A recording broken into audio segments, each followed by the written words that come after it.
Je ne m'attendais à rien ce matin-là, sauf peut-être à mon thé noir habituel et à la lumière douce filtrant par les voilages. Au lieu de cela, j'ai entendu la clé tourner dans la serrure avant que je n'aie eu le temps de me lever. Camille est entrée, rayonnante, tirant derrière elle un rouleau fatigué, suivi de Julien et de deux valises rigides. Ils ont rempli l'entrée de parfums trop sucrés, de paroles bien trop rapides et d'un optimisme qui ne demandait aucune réponse. Ce n'était pas une visite, c'était un dépôt. Elle m'a embrassée sur la joue sans s'arrêter, a déposé un sac de croquettes sur le comptoir et tendu un carnet, horaire de promenade, portion de nourriture, numéro du vétérinaire. Tout était organisé, méticuleux, comme une livraison bien préparée. Rollo t'adore, maman, il sera tellement plus heureux avec toi, a dit Camille avec un sourire figé, celui qu'elle réserva aux serveurs et aux selfies. Julien a hoché la tête sans un mot, comme d'habitude. Je suis restée plantée là, dans mon vieux pull tricoté, mes chaussons feutrés encore humidés du balcon. Vous partez quand ai-je demandé, plus pour dire quelque chose que pour entendre la réponse. Demain à l'aube, une croisière sur la Méditerranée, 8 jours. On passe par Marseille, puis les Baléares, Barcelone. Tu sais, rien de trop fatigant. Elle parlait déjà en se tournant vers la porte. Aucun doute, aucune hésitation. Ce n'était pas une question, ce n'était pas une faveur. C'était une décision prise sans moi. Ils sont partis dans un souffle de parfum et de certitude. La porte s'est refermée doucement, presque poliment, comme pour ne pas éveiller la colère. J'ai entendu le cliquetis des roues sur le carrelage de l'immeuble, puis le silence. Un silence si dense qu'il en devenait presque physique. Je me suis assise lentement, Rollo s'est couché à mes pieds, avec un soupir d'habitude, comme s'il avait compris bien avant moi. Je n'ai pas pleuré. Il n'y avait pas de trahison claire, pas de mots durs ni de disputes à rejouer dans ma tête. Juste un vide soigneusement emballé dans de la gentillesse, une exclusion enveloppée de bonne volonté. On pensait que ce serait mieux pour toi, elle allait dire plus tard. Pas de soleil trop fort, pas de marche excessive, des prétextes doux mais tranchants. Et surtout, pas une seule fois, elle n'a demandé si je voulais venir. Pas une fois. Je me suis levée pour aller chercher la gamelle du chien. En passant devant le miroir du couloir, j'ai aperçu mon reflet. Droite, calme et plus vieille que je ne l'avais remarqué hier. Dans ma main, la laisse de Rollo semblait légère, presque anodine. Mais ce jour-là, c'est elle qui m'a fait comprendre exactement où j'étais désormais dans leur vie. Je me suis surprise à repenser aux dimanches d'avant, ceux où Camille arrivait avec les enfants, les bras chargés de dessins, de cahiers, de rires un peu désordonnés, où l'odeur du poulet rôti remplissait l'appartement et où le service en porcelaine de ma mère retrouvait sa place sur la table. Ces jours-là, elle s'asseyait encore près de moi en cuisine, demandait conseil pour la béchamel, goûtait la sauce à la cuillère en faisant une grimace exagérée. Nous partagions quelque chose de précis, de fragile, mais vrai. Je me souviendrai aussi des déguisements cousus à la main pour la kermesse, des ourlets ajustés à la dernière minute, des déguisements de renards ou de petits chaperons rouges, les nuits blanches avant les spectacles, les taches de colle et les éclats de rire. C'était moi qu'elle appelait quand il fallait recoudre un sac, trouver une idée pour l'école ou juste pleurer un chagrin d'amour. J'étais le pilier, le refuge discret, l'assurance silencieuse que tout tiendrait, peu importe la tempête. Mais il y a eu un basculement. Je ne saurais dire exactement quand. Peut-être après leur déménagement dans ce grand appartement refait à neuf, dans le 17e. Peut-être quand Julien a changé de poste, ou quand les enfants se sont entrés au collège privé. Ce n'était pas venu d'un coup. C'était un lent glissement, une distance qui s'est installée comme un courant d'air, sous une porte mal fermée. Moins de questions, moins de confidences. Et puis, plus rien. Je suis devenue la solution pratique, celle qu'on appelle quand la nounou est malade ou quand le plombier doit passer. Présente, toujours, mais pas conviée. Pratique, mais pas précieuse. Ils ne le font pas par méchanceté, je le sais. C'est plus insidieux que cela. C'est l'habitude de me voir là, de savoir que je suis disponible, sans même me regarder vraiment. Assise avec Rollo qui ronflait doucement sur mes chaussons, j'ai repensé à un dimanche en particulier. Camille avait alors 7 ans. Elle avait dessiné un cadre en carton pour ma fête et écrit à l'intérieur, avec des lettres tordues: «Maman, t'es la meilleure du monde, même quand tu cries un peu». Je l'ai encore dans une boîte au fond de l'armoire. Je ne l'ouvre presque jamais, mais je sais exactement où elle est. Le contraste entre ce souvenir et la laisse posée sur la table était presque cruel. Elle ne me voyait plus comme cette femme-là. Ou plutôt, elle ne voyait plus la femme. Seulement le rôle. La grand-mère, la gardienne du chien, l'ombre fiable. Mais moi, je me souviens de tout. Je me souviens de ce que j'ai donné. Et parfois, ces souvenirs sont plus lourds à apporter que la solitude elle-même. Les mots sont arrivés par message 2 jours après leur départ. Une simple photo du navire, immense, blanc éclatant sous un ciel bleu. En légende, Camille avait écrit: Le voyage commence. Tu vas bien? Rollo est sage? J'ai répondu oui, sans ajouter autre chose. Quelques minutes plus tard, une autre bulle est apparue. On pensait que ce serait mieux pour toi. Trop de marches, trop de soleil, et Rollo t'aime tellement. Pas un mot sur une invitation, pas même un soupçon de doute. Je suis restée longtemps à fixer l'écran. On pensait que ce serait mieux. Cette phrase, douce en apparence, glissait dans mon esprit comme une clef tournée dans une serrure invisible.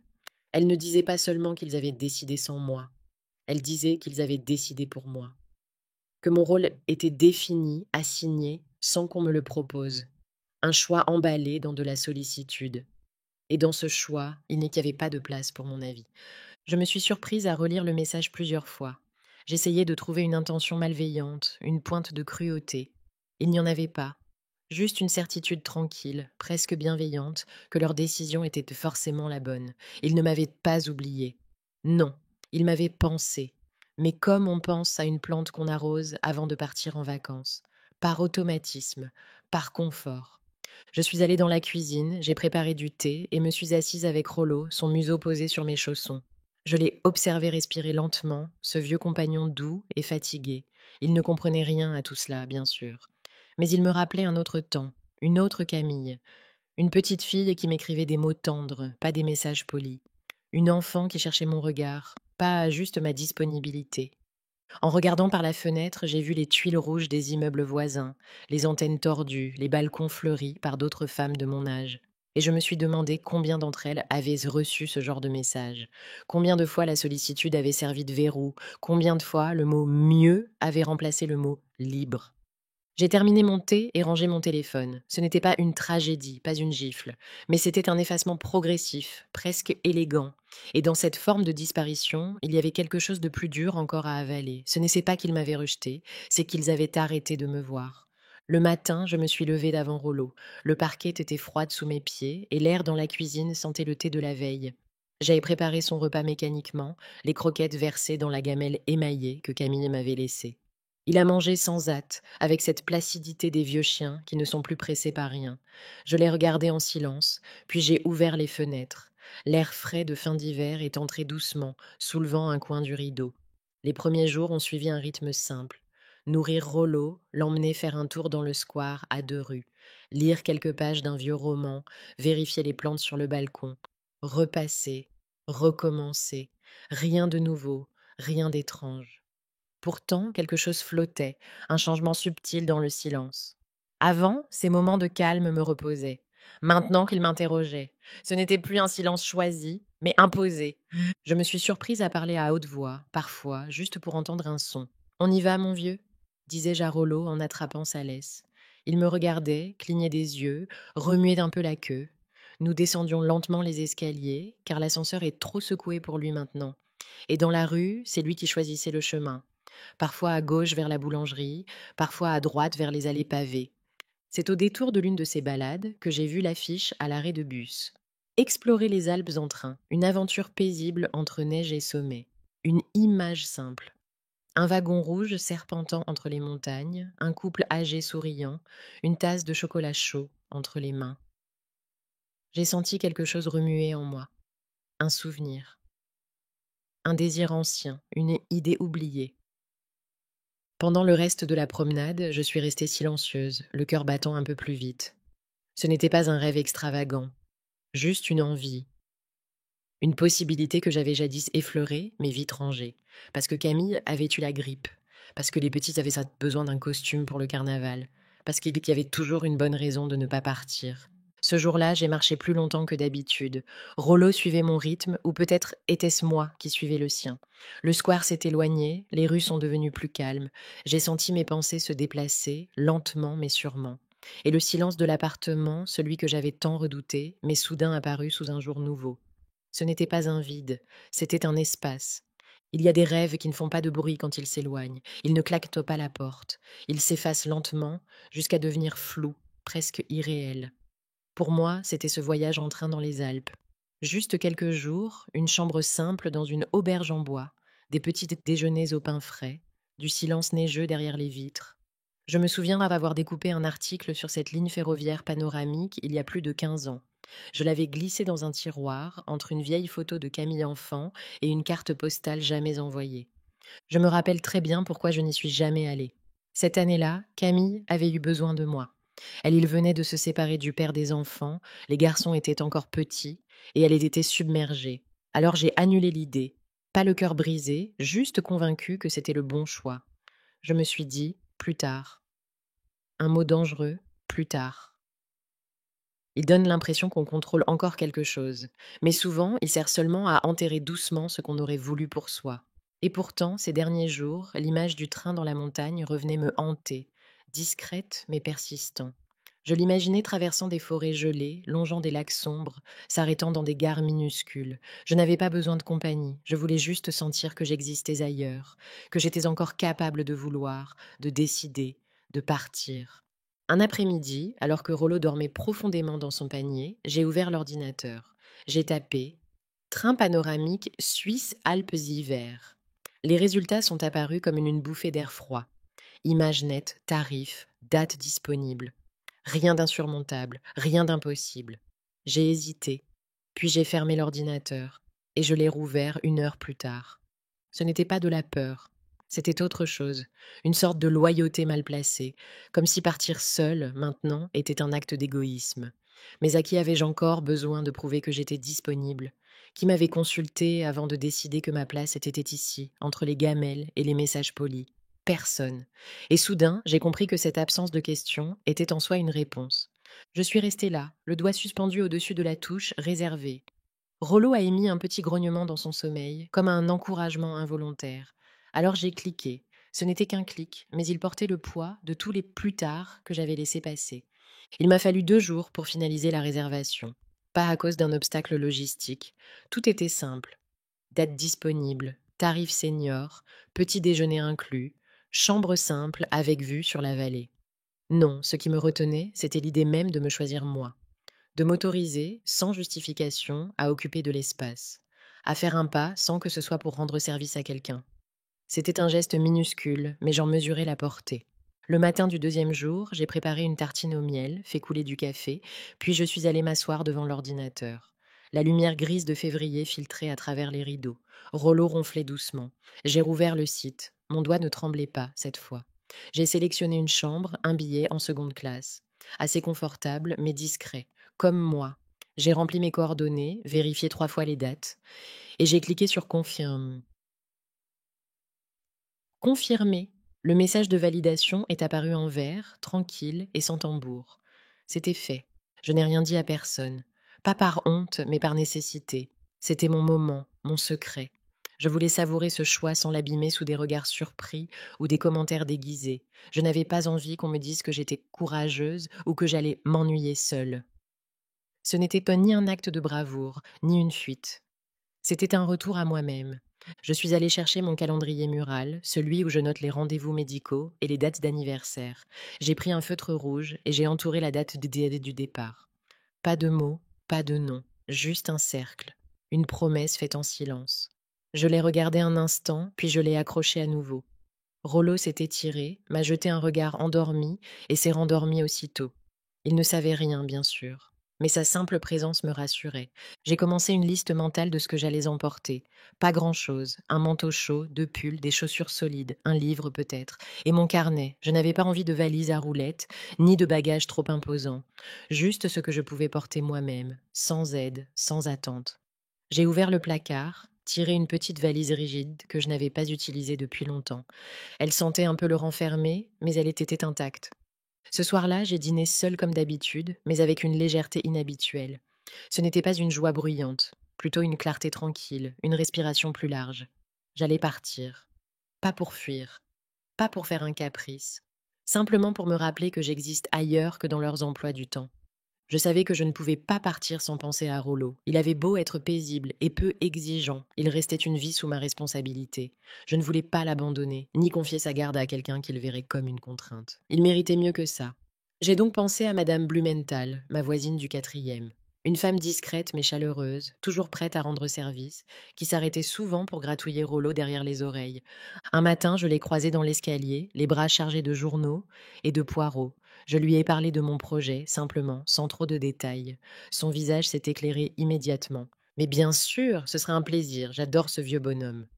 Elle a dit cela en s'agenouillant pour saluer Rollo, qui remuait la queue comme s'il avait tout compris. C'était une réponse sans hésitation, sans mise en scène. Juste une générosité sincère. Nous avons pris un café chez elle le lendemain. Je lui ai montré les quantités de croquettes, les médicaments, le petit coussin en forme d'os qu'il préférait. Elle prenait des notes sur un petit carnet à spirale. Elle m'a posé des questions pratiques, claires. Je sentais que je laissais Rollo entre de bonnes mains et cela m'a soulagé d'un poids que je n'avais pas encore osé nommer. Elle m'a tendu une clé de rechange de son appartement et j'ai fait de même avec la mienne. En rentrant chez moi, j'ai commencé à préparer les affaires de Rollo. Rien de spectaculaire. Sa gamelle, son plaid, ses biscuits préférés. J'ai écrit un mot à la main avec les horaires de promenade, les numéros utiles et même une suggestion de chaîne radio classique qu'il semble apprécier en fond sonore. Tout cela me calmait. Chaque geste rendait le départ plus réel, plus possible. Je ne partais pas à la légère, je partais en paix. Ma valise, elle, attendait près de la porte, encore vide. Je l'ai ouverte et y ai déposé un pull roulé, une paire de chaussettes en laine, mon carnet noir. Je n'avais pas besoin de plus. J'allais marcher, observer, écrire peut-être, me taire aussi. Ce silence que je redoutais ici, je le cherchais là-bas. Ce soir-là, Rollo s'est été blotti contre moi comme elle a son habitude. Je l'ai regardé dormir, son souffle régulier, sa truffe humide contre mon bras. J'ai murmuré: Tu vas être entre de bonnes mains, mon vieux. Et moi aussi. C'était vrai. Pour la première fois depuis longtemps, je n'avais pas besoin de tout contrôler. Je pouvais partir. Le matin du départ, je me suis réveillée avant l'alarme. Il faisait encore sombre dehors. Une brume légère flottait au-dessus des toits de l'immeuble. Je me suis habillée lentement, en silence, en faisant attention à ne pas réveiller Rollo. Mon sac était prêt. Pas lourd. Juste ce qu'il fallait. J'ai pris une dernière tasse de thé en regardant par la fenêtre, le cœur étrangement calme. Je n'avais pas dormi beaucoup, mais je ne me sentais pas fatiguée, plutôt prête. J'ai laissé le double de clés et les instructions bien en vue sur la table, avec une friandise pour Rollo. Madame Blumenthal avait promis de passer dans la matinée. J'ai caressé doucement le flanc du vieux chien encore endormi, puis je me suis redressée. Pas besoin d'adieu. Il me retrouverait. Ce n'était qu'un détour, pas une disparition. La rue était silencieuse à cette heure, le taxi est arrivé à l'heure exacte, le chauffeur m'a ouvert la porte sans dire un mot, et j'ai apprécié cette discrétion. Je me suis installée à l'arrière, et le véhicule a glissé dans les rues encore vides de Paris. Les volets fermés, les devantures encore sombres, les boulangers à peine éveillés. Tout semblait suspendu, comme si la ville m'offrait une transition douce. En arrivant à la gare de Lyon, j'ai ressenti un frisson. Pas de peur, mais une excitation discrète, profonde. J'ai validé mon billet sur l'automate, puis trouvé ma place près d'une fenêtre. Le train était propre, silencieux. Les autres passagers étaient absorbés par leurs écrans, leurs cafés, leurs pensées. Moi, je regardais les quais défiler lentement, puis les bâtiments se fondre dans le paysage. Quand les premières collines sont apparues au loin, j'ai sorti un petit carnet et un stylo, mais je ne l'ai pas ouvert tout de suite. Je me suis contentée d'observer les champs nus de l'hiver, les arbres sans feuilles, les toits couverts de givre. J'ai pris une gorgée de thé dans un gobelet en carton acheté au kiosque de la gare. Il était tiède, légèrement amer. Parfait. Et puis j'ai posé mon téléphone sur la tablette sans l'allumer. Aucun message à envoyer, aucune photo à partager. Pour une fois, il n'y avait personne à prévenir. Personne ne m'attendait et je n'attendais rien de personne. Ce n'était pas une fuite, c'était une permission, offerte par moi, à moi. Le train a plongé dans un tunnel, puis réémergé entre deux parois rocheuses. Les montagnes étaient là, au loin, bleutées et calmes. Je me suis sentie minuscule, mais présente. Pour la première fois depuis longtemps, j'étais seule, et c'était suffisant. L'auberge était simple, nichée dans une vallée blanche, entourée de sapins saupoudrés de neige. On y accédait par un petit chemin déneigé qui craquait sous les pas. À l'intérieur, une chaleur douce et sèche, des murs en bois clair, des rideaux à fleurs passées. On m'a donné une clé en cuivre attachée à un porte-clés en bois gravé, chambre 4, sans ascenseur, mais l'escalier était court. Mes jambes ont protesté à mi-palier, puis se sont tues. La chambre était petite, mais impeccable. Un lit simple, avec une couette épaisse, une chaise en osier près de la fenêtre, une commode qui sentait la cire. J'ai posé ma valise, enlevé mes chaussures, et je me suis avancée vers la fenêtre. Le silence était total, dense, presque ouaté. En contrebas, des traînées de pas dans la neige. Au loin, les crêtes se découpaient sur un ciel pâle. Et là, sans prévenir, j'ai souri. Un sourire tranquille, sans témoin, sans fonction. Je suis descendue dîner tôt. La salle était presque vide. Une serveuse m'a proposé une soupe de légumes maison, du pain encore chaud et un petit verre de vin blanc local. J'ai tout accepté. J'ai mangé lentement, en écoutant le craquement du bois dans le poêle.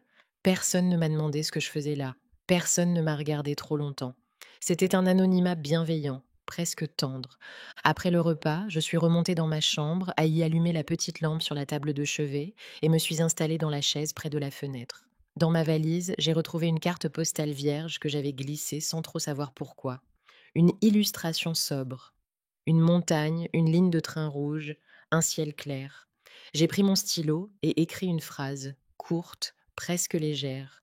Je suis bien arrivée. Rollo est entre de bonnes mains. Moi aussi. Je n'ai signé que d'un prénom. Françoise. Je suis sortie dans le couloir, en chaussons, et j'ai descendu l'escalier jusqu'à la boîte aux lettres de l'auberge. J'ai glissé la carte dans la fente sans m'arrêter. Pas besoin d'enveloppe, pas besoin d'explication. Juste un geste, comme on dépose un galet sur un cairn. Une trace, mais discrète. De retour dans ma chambre, j'ai ouvert la fenêtre quelques centimètres. L'air froid est entré, pur et mordant. J'ai éteint la lampe, me suis glissée sous les couvertures, et j'ai regardé les ombres bouger sur le plafond.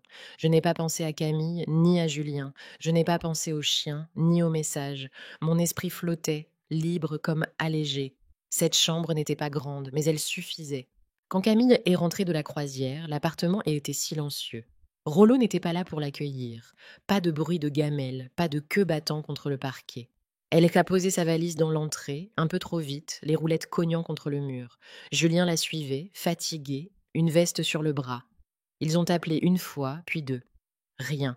La cuisine s'était rangée, propre. Une enveloppe blanche les attendait sur la table. Camille l'a ouverte du bout des doigts, comme si elle soupçonnait quelque chose, sans savoir quoi. À l'intérieur, une simple carte postale, le dessin d'un train dans la montagne, des sapins enneigés. Au dos, quelques mots écrits à la main. Rollo est chez Madame Blumenthal. Je suis en voyage. Pas besoin de crème solaire, rien d'autre. Pas de colère, pas de justification. Julien s'est approché derrière elle et a lu par-dessus son épaule. Il n'a rien dit. Camille est restée immobile, la carte à la main. Elle l'a retournée, relue, puis elle l'a posée lentement sur la table. Ses épaules se sont affaissées légèrement. Elle n'avait pas prévu cela. Ce n'était pas dans le scénario. Elle avait imaginé un retour comme toujours. Fatigue, valise, retrouvailles pratiques. Elle n'avait pas imaginé l'absence. Elle a ouvert le frigo par réflexe. Vide. Pas de plat préparé, pas de petites notes collées avec du scotch. Elle a regardé l'horloge. Il était à peine 10 heures. Elle a pris son téléphone, l'a allumé, cherché mon nom dans les contacts. Aucune réponse. Juste une tonalité plate. Elle a envoyé un message. Puis un autre. Maman, tout va bien? Où es-tu? Tu as laissé une carte mais tu ne réponds pas. Et puis plus rien. Elle n'a pas insisté tout de suite. Elle n'en avait pas encore le courage. Julien a ouvert la fenêtre du salon. L'air était tiède, le ciel pâle. Les enfants n'étaient pas encore de retour chez eux. Ils avaient pointé prolonger leur séjour chez les grands-parents de Julien. Camille s'est assise sur le canapé, les coudes sur les genoux. Elle regardait la carte, posée maintenant sur la table basse. Une image anodine, mais qui disait tant. Elle ne l'avait pas vue venir. Elle n'avait jamais envisagé que je puisse, moi aussi, partir sans demander. Dans le silence revenu, Rollo manquait, mais ce n'était pas son absence qui pesait, c'était la mienne, une absence nouvelle, inédite, non pas celle d'un oubli, mais celle d'un choix. Camille ne savait pas encore quoi en faire. Elle regardait l'enveloppe vide. Et peut-être, pour la première fois depuis longtemps, elle s'est demandé ce que moi, je pouvais désirer. Le lendemain matin, Camille a recommencé à appeler. Une fois, puis deux, puis quatre. Toujours la même tonalité, toujours le silence. Elle a laissé un message, court, un peu sec. Je ne comprends pas pourquoi tu ne réponds pas. Rappelle-moi quand tu peux. Puis elle a attendu. L'écran de son téléphone allumé, posé sur la table, comme une balise silencieuse. Mais il ne s'est rien passé, ni sonnerie, ni vibration. Elle a appelé Madame Blumenthal. Celle-ci a répondu avec sa voix calme, presque chantant. Oui, Rollo est chez moi. Il va très bien. Françoise m'a demandé de le garder pendant son absence. Elle reviendra bientôt, ne vous inquiétez pas. Rien de plus, aucun détail, juste cette certitude tranquille qui n'invitait pas à plus de questions. Camille a raccroché, les sourcils froncés. Julien, en rangeant les valises, l'a regardé longuement. Tu savais qu'elle partait a-t-il demandé. Camille a secoué la tête. Elle paraissait perdue, comme quelqu'un qui réalise qu'il y a eu une autre scène, une autre version de l'histoire, jouée en parallèle sans qu'elle le sache. Elle a murmuré, plus pour elle que pour lui. Elle n'a rien dit, pas un mot. Julien s'était contenté de hausser les épaules. Il n'était pas surpris, juste déconcerté. Les messages se sont enchaînés. Tu es où? On est rentré. Rollo n'est pas là. Tu as laissé une carte, mais pas de numéro, pas d'adresse. Tu vas bien? Dis quelque chose. Et puis celui de Jonas, son fils aîné. Maman est un peu inquiète. Tu nous manques. Tu peux l'appeler? Celui-là, Camille l'a relu plusieurs fois avant de l'envoyer. Comme si emprunter la voix de son fils adoucissait la demande. Mais je ne répondais pas. Non pas par vengeance, pas par jeu, simplement parce que c'était un espace que je m'étais offert. Une absence choisie, une respiration. Je n'étais pas perdue, j'étais juste ailleurs. Et eux, pour la première fois, devaient vivre avec cette réalité. Celle de ne pas tout savoir, de ne pas tout décider. Camille a regardé autour d'elle. L'appartement semblait plus grand, trop grand. Chaque pièce portait encore ma trace. Une serviette pliée, un coussin déplacé, une boîte à thé vide. Rien de spectaculaire.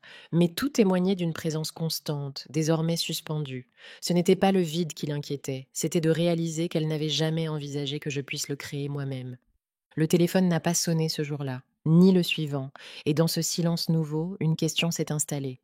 Pas quand reviendra-t-elle, mais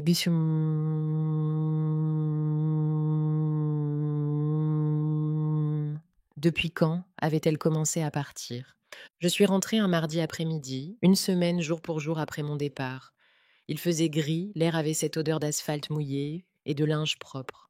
J'ai salué Madame Blumenthal sur le palier, remercié doucement, accepté un sachet de biscuits suffété maison et les nouvelles de Rollo. Il allait bien, il m'avait un peu cherché, puis s'était adapté, comme toujours. Elle m'a souri, sans poser de questions, puis s'est retirée. Quand j'ai ouvert la porte de mon appartement, Rollo m'a accueilli sans excès. Une joie calme, contenue. Il m'a suivi partout pendant que je défaisais ma petite valise, puis s'était couché près de sa gamelle, satisfait. Rien n'avait changé dans l'appartement, mais quelque chose en moi, si. Je me suis sentie ancrée, droite, pas plus jeune, pas transformée, juste, présente, autrement.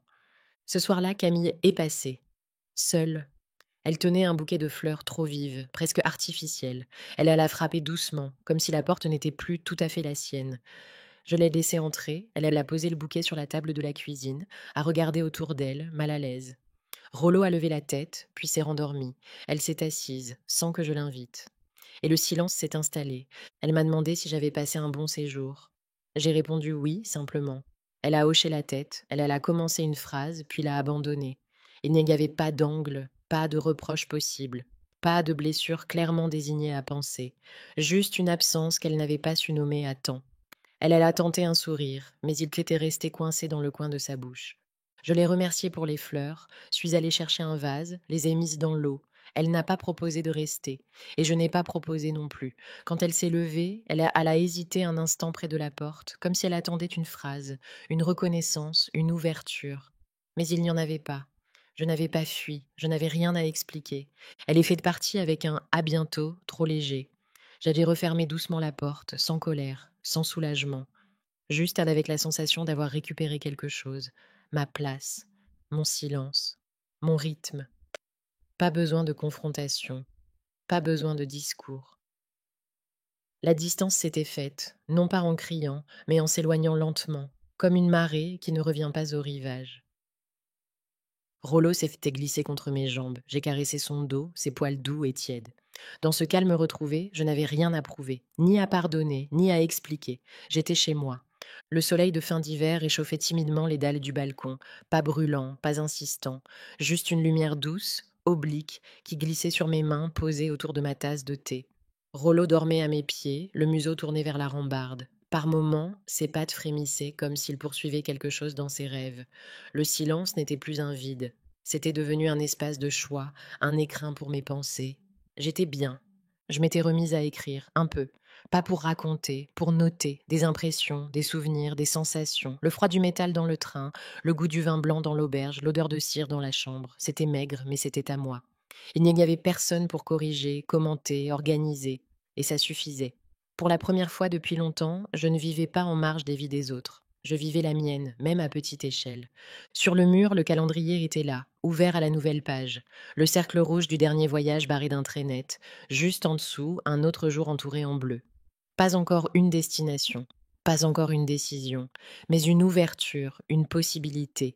C'est cela que je voulais garder vivant, le sentiment que quelque chose pouvait encore commencer, même à 72 ans. Surtout à 72 ans. Camille avait envoyé un autre message, un ton plus doux cette fois, une invitation à déjeuner, quand tu veux. J'avais répondu simplement, je te dirai. Je n'avais ni colère ni rancune, juste une nouvelle manière de mesurer ce qui me convenait. Je n'avais plus besoin de me rendre utile pour mériter ma place. Et si cela déroutait, tant pis. Je n'étais plus en train de quémander une chaise autour de leur table. J'avais la mienne.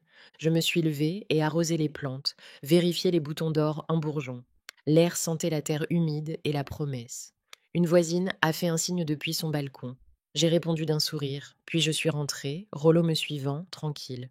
Il s'est installé sur le tapis du salon, moi dans le fauteuil près de la fenêtre. Le même que toujours, mais plus exactement le même, maintenant que je savais m'y asseoir sans me retrancher. Le soleil a glissé un peu plus loin sur le parquet. Pas de trop, pas agressif. Juste assez de lumière, juste assez de chaleur, juste assez de mouvement pour me rappeler que parfois, le changement n'a pas besoin d'éclat. Il suffit qu'il soit réel. Et il l'était. J'étais toujours la mère de Camille, la grand-mère de Jonas, mais j'étais aussi Françoise, une femme avec un balcon, un vieux chien, un carnet et une place entière dans sa propre vie. Et cette fois, je n'allais plus m'en excuser.